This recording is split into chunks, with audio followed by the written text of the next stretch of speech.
In the previous video, I talked about the 16 by 2 LCD display. So this is what it looks like when you hook up power and ground with no communication or data to it. And as you see, it's over here on the Raspberry Pi with the yellow going to the 5 volts positive and the white going to the ground. I was going to build an application specifically for displaying information on the LCD.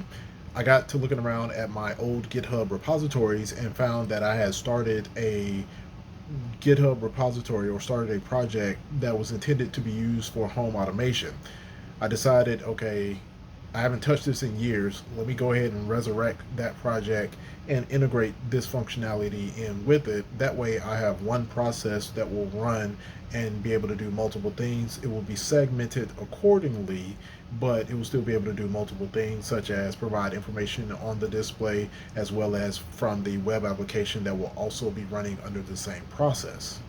Now, this LCD display, it will just be a short snippet of the information, like if the internet is offline or uh, what the weather currently is, what the traffic conditions look like. Those type of things will show up there. But then if you want to see more information or you need to make changes to the configuration or anything else of that nature, those things will be done via the web interface, which you can pull up on a computer or a phone.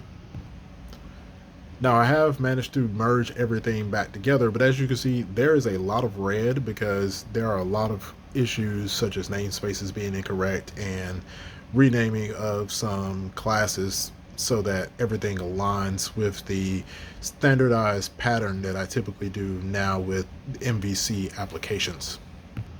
Once I get all the code correct, then it'll be a matter of getting the LCD displaying information, which I have done that particular part. I just haven't tested it yet because the application is not in a state where it will actually build at this point.